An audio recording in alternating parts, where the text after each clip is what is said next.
Hey YouTube, Krishank here. Today we're going to be fixing our snowblower. In particular, what we're going to be doing is replacing the paddles on the snowblower because they're worn out, and also the scraper blade. So here's what we're going to be talking about.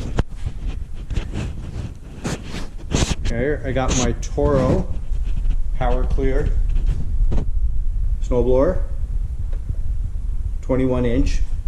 2-cycle, but this is a single stage.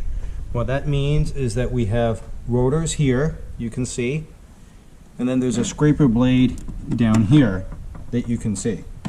And so what we're going to do is replace this scraper blade here. We're going to be replacing the paddles here. So how do we do that? Stay tuned. So YouTube, we're back. And we're going to be trying to decide, how do we know that we need to replace these rotors? Well, number one, the snow's not going to be catching. You know, you're going to be leaving some material on the driveway and not getting it clean. Other thing that you know is that as these paddles spin, they push up against the back plate over here. So as you can see, I have a tremendous amount of room because the blade, the rotors have actually, and their paddles as they're called, have worn away. So they're not actually even scraping against the back.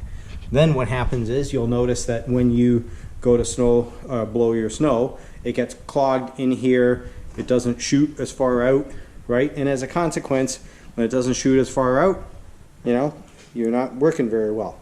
So what we intend to do here is replace these rotor blades and the scraper blade, and then making sure that everything is okay. So stay tuned. Sorry about that, YouTube. Back again. So again, starting again, I have a drill. I have some extra cups here.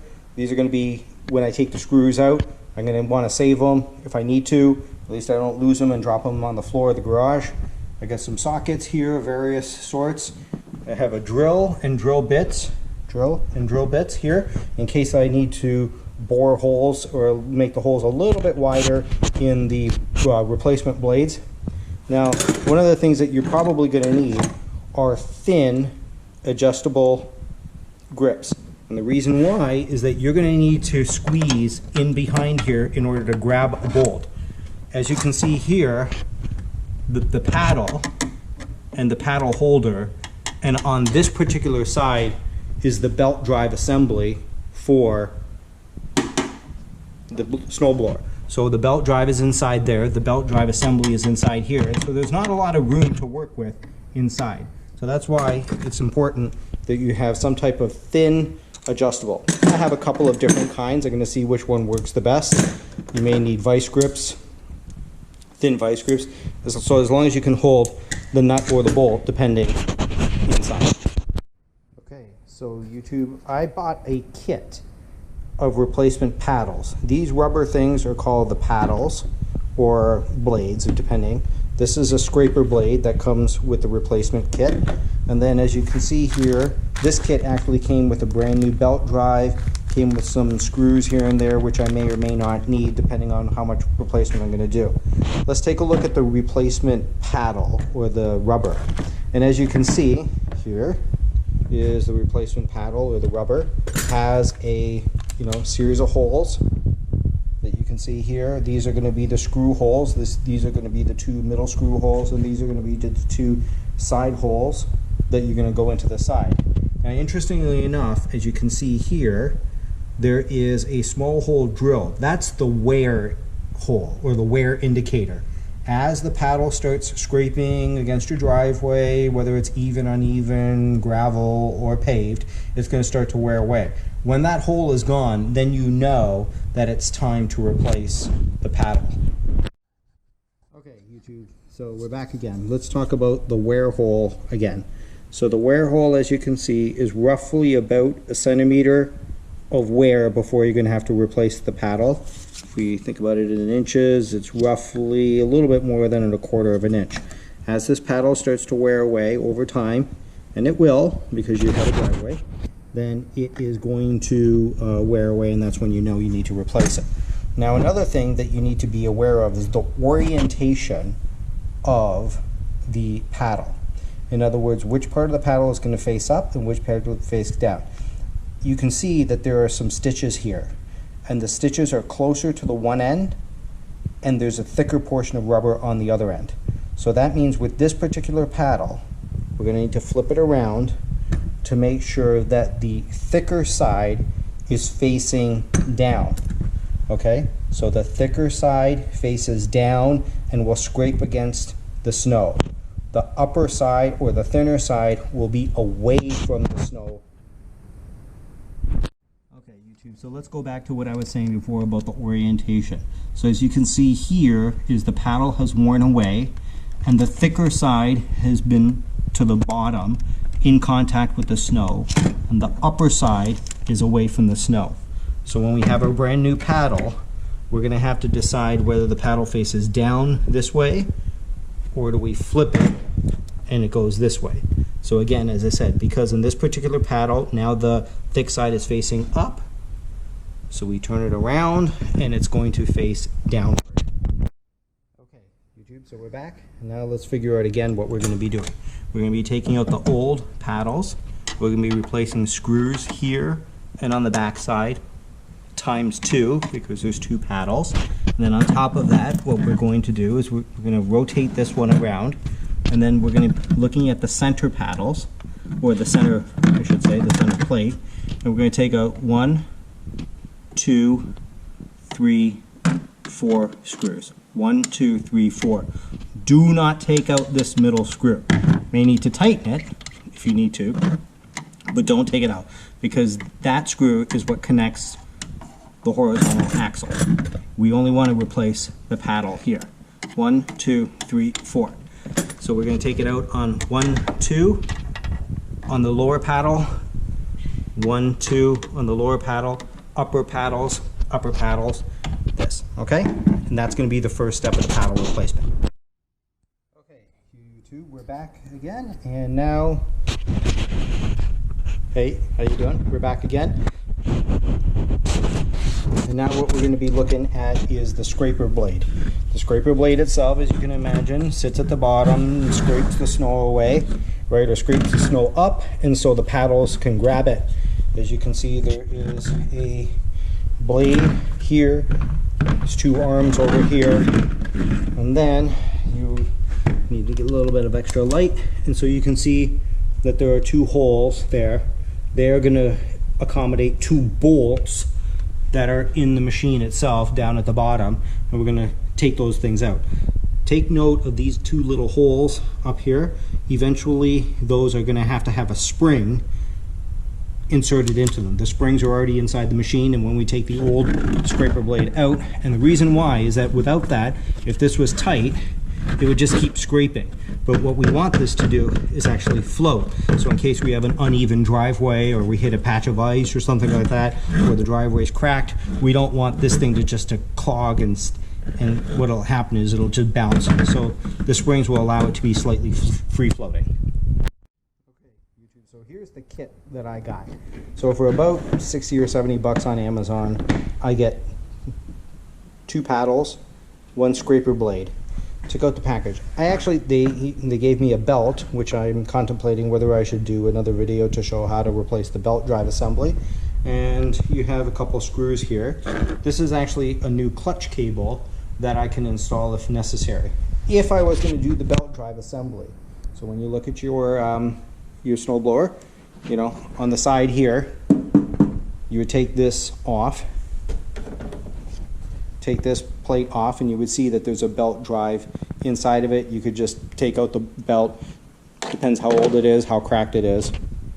Okay, so I have cleaned up this particular station, and you say, oh my God, where are his tools? Well, I moved all my tools over here, keeping all the things together. Sockets, drill bits, got my flashlight here, cups, different kinds of wrenches, screwdriver if I need it, ruler if I need it. The hammer, I'll show you why, but just quickly, inside the old plates, there's going to be 2 round bushings, or cylindrical bushings. We're going to need to probably pop those out of the old thing and push them into here.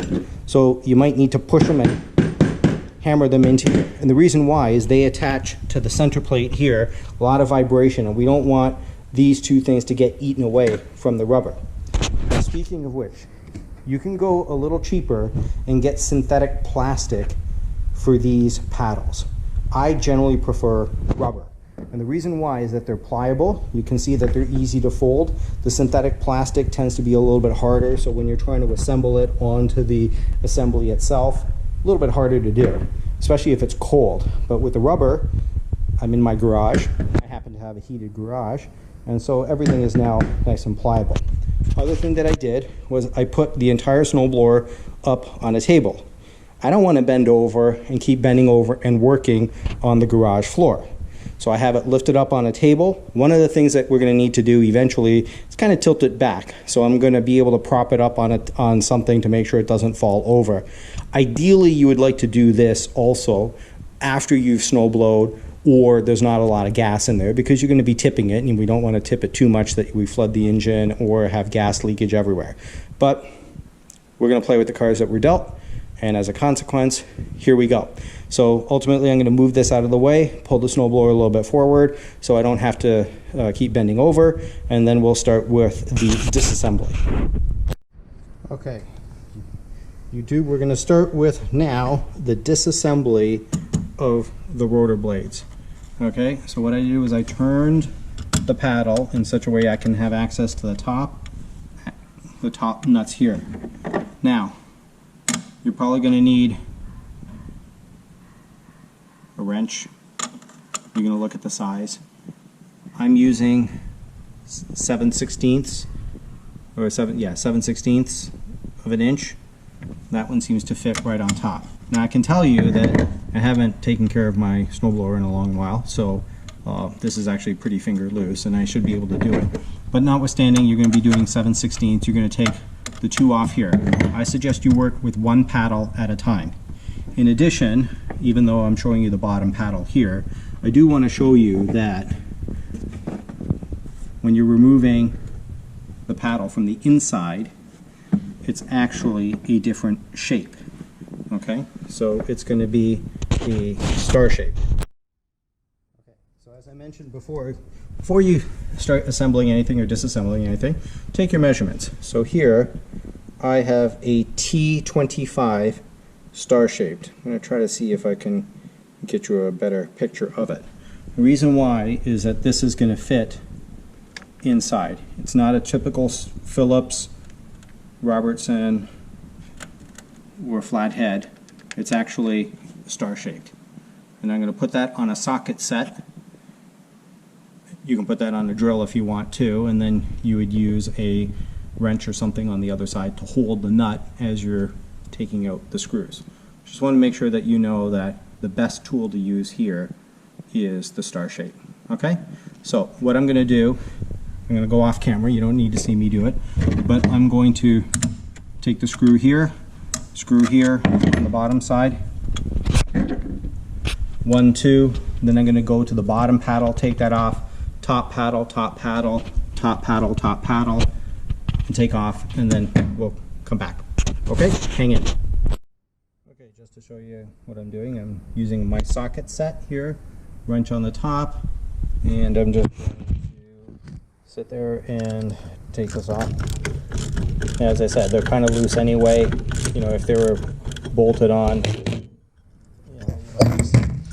need to, so as you can see the condition, they're a little bit rusted. I might just squirt some WD-40 lubricant on this just to kind of de-rust them a little bit. And so those are the first two off the top plate. Okay, I'm going to spin that puppy around and get the other plates and then go for the side.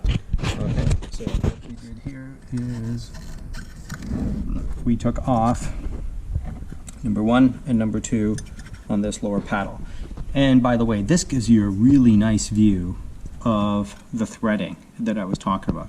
As you can see, this bottom part is a thicker part and this topper part is thin. And so this is the part that is going to come down, hit the snow, shoot out the back of the chute, through the output chute, and come out. So you want this thicker rubber part to be facing down towards the snow. Remember that. Okay, YouTube, so here we are again taking the side panels off. As you can see, I'm just using a screwdriver that has that particular bit in it. I'm holding with my 7/16 wrench rather than going this way, because then I'd have to come inside and there's not a lot of room to work with. Turned it on the inside so that I could get more leverage, and then I'm just basically continuing to turn, and then you can see the screw comes out and the nut will fall out. And then, as I did with the others, I have my bowl with all my nuts in it so I don't lose them. So now you can see, there you go, get some light on there. So now you can see that I took the side of the blade out, and now you can see that it's off. I still got to do the one back there, but when I took the nut out, it's a normal nut, 7/16 of an inch. Let's just take a look at the shape of this one. So you see this has a flat edge here, and then you have a circular portion to it. So you have a flat edge at the bottom, which is going to face the inside. You have a little bit of a head, and then you have the threading that's here. Reason why I have the drill is sometimes when you replace the blade or the paddle, the hole that's pre-drilled in the replacement is not big enough or quite big enough to accommodate the head part. You know, and so I may need to drill it out a little bit or just kind of expand the hole and make sure I can just get it through. Okay, we're back. As you can see, we took the two side screws out, side nuts and bolts I should say, sorry. And that is the assembly in which the new paddle will go in. Now that's on this side. Okay, we still have to do the other two screws over here, and as you can see we did it already, 1 and 2 over here. Now remember how I was talking about the fact that there's the belt drive assembly is over here, so hopefully you can see it, and this causes this gap to be quite narrow. So what happens is you have one screw here and the bolt is on the far side, so it's hard to manage if you turn the rotor way up here or over here. So here you don't have a lot of room to work with to grab the bolt. So that's why sometimes having an adjustable wrench is good, and then you can just grab it, hold on to it, and then use your screwdriver, you know, or drill, depending on how you're taking out the front side, and you can just hold on to it, and you still have room to work because of this belt drive assembly. Otherwise it'll be hard to hold it with your fingers. Another hack you can use is you put a piece of tape across the back of the open jaw of the wrench. If you can't get the circular portion of it, then you put a piece of duct tape across the back. Then when you put it on, the screw won't keep falling off, you know, and the wrench won't fall off because it'll be, in a sense, stuck to the bolt. At least you can hold it. Again, they don't give you a lot of room to work with, so sorry about that. I'm going to go offline, take it apart, and we'll come back. Okay, how you doing, YouTube? I'm still working away at this. Decided to go ahead with the straight wrench method. Sorry, straight wrench method, using my socket with that particular bit inside of it. You know, remember, righty tighty, lefty loose. So let's see how it goes. Yep, coming off nice and easy. Bother your uncle. Oh, there it goes. Now we gotta coax that guy out of it. There we go. And I'm gonna have to tap him out because I don't have a lot of room to work with here. Gotta get him out. Okay, so he popped out here. Awesome. Let's put him together. Put him together with his partner.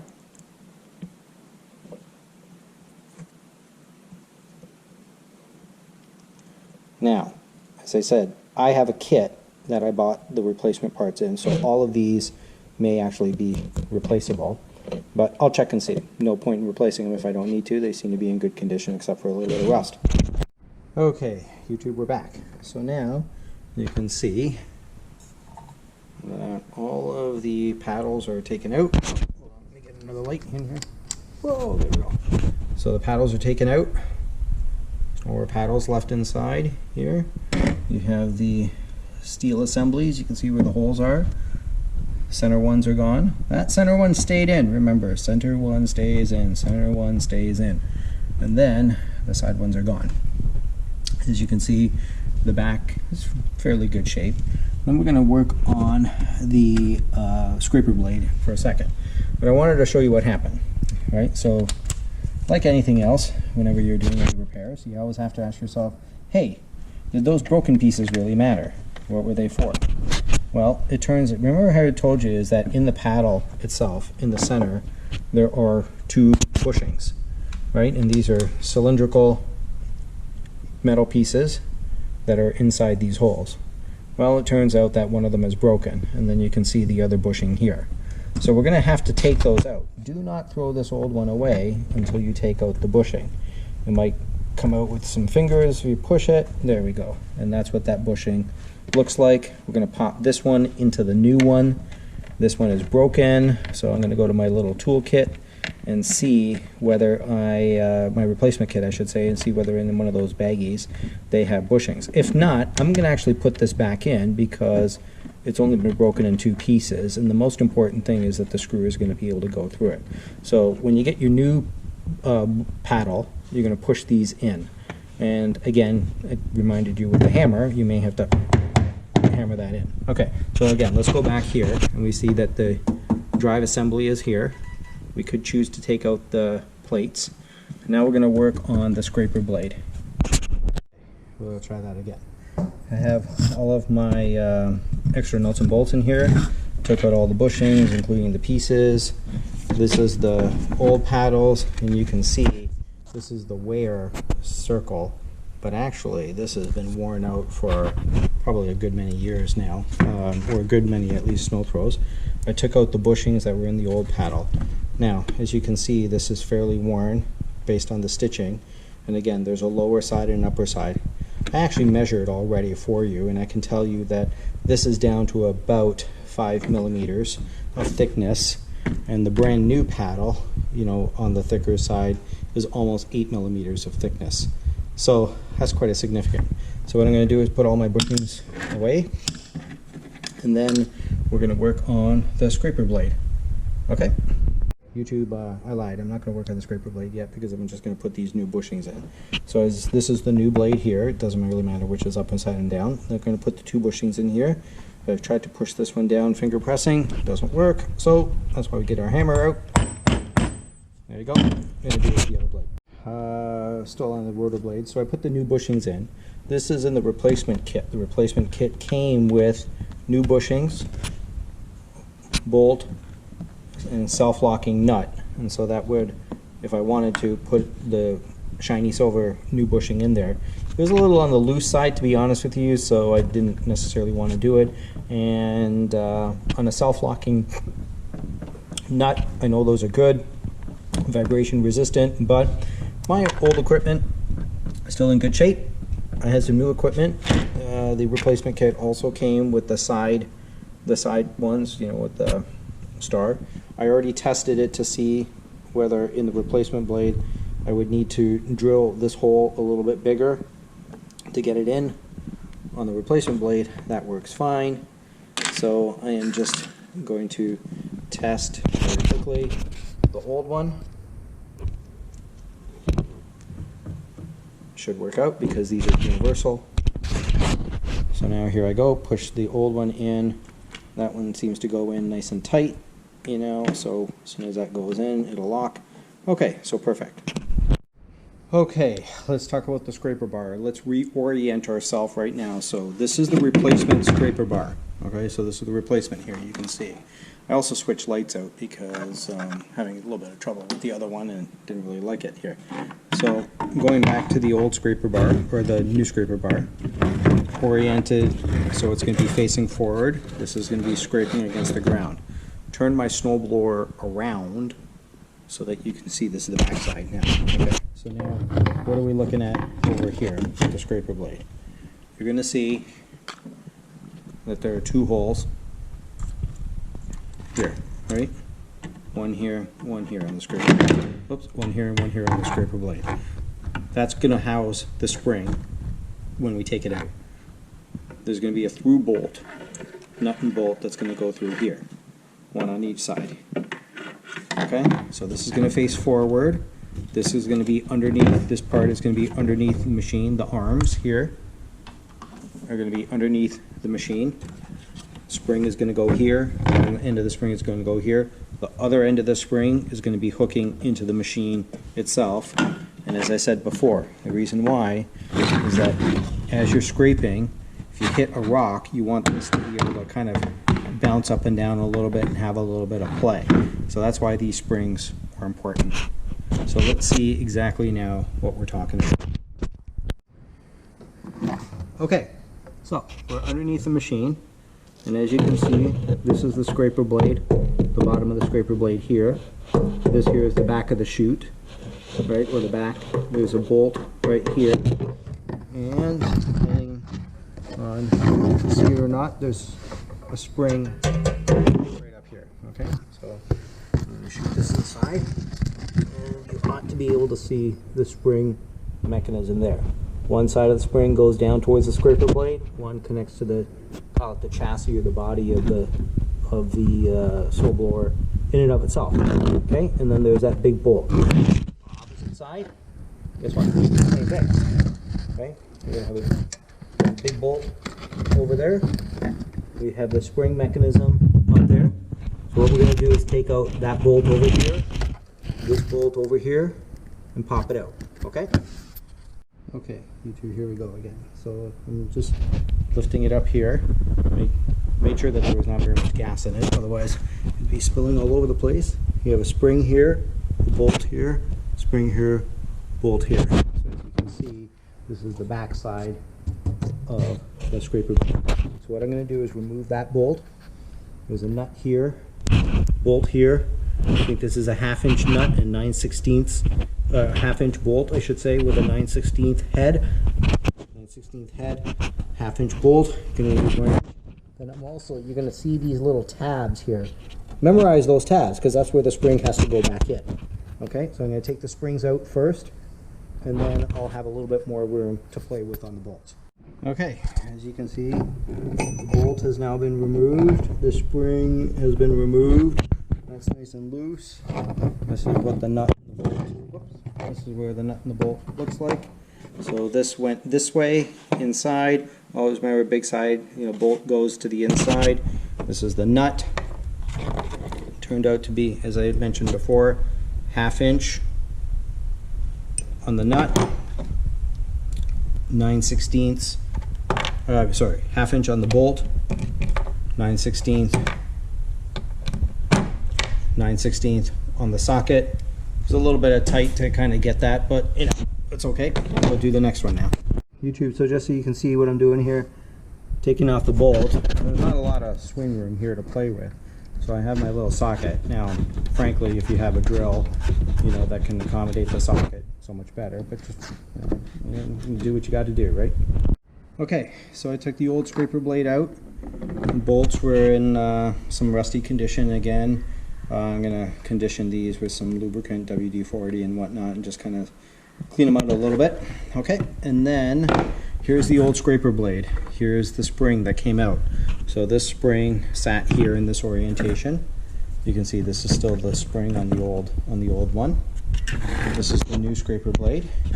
Just look at the difference between these. Like, look at them, just ugly. All torn up. You can see the edges here, really in bad condition. But this is what happens when you replace the scraper blades for a long time. This is new, right? Nice straight edge. So really all we're going to do is from here transfer, take the spring out here. Let's see here, put the new spring in, and leave that, and then transfer it to the other one. Okay, so I'm just going to put this down. I need both hands. What I wanted to show you here are the little tabs where the spring, when you put the scraper blade back in, these are the two springs, tabs.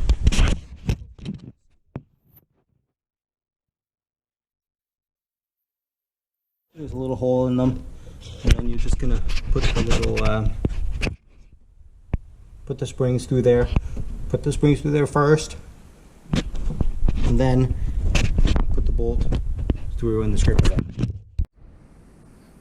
Okay, here we go, YouTube. We're back. These are all of the parts and pieces that we used in disassembly. So as you can see, this is for the scraper blade. These are the tools that we need, 9/16, 1/2. This was optional if you wanted to use the 1/2. These are all the side bolts. These are remember, these are the ones that have the little star, right? And then we use the torque wrench or the torque bit TT25. To that, we need 7/16 if we wanted to use the socket set, or we have a 7/16 wrench. We needed the ultra thin to be able to grab onto the one that was beside the to get to where we were beside the belt drive assembly. We had a hammer here to knock them in, and then these were the center bolts, right, for the center plate, and a light, a little cup or a bowl to put all of our stuff. So this is all we need. It's really not that hard, okay? Okay, so the new scraper blades are in. It was a little bit difficult, to be honest with you, because again, having a little bit of time, a little dickens of a time putting the spring into the little tabs, but was finally able to do it. Now this is sitting proper, scraper blades in place. Now we're going to go ahead and put the through bolts through, and since I have it already propped up, I'm just going to do that right now. Okay, we're done, YouTube.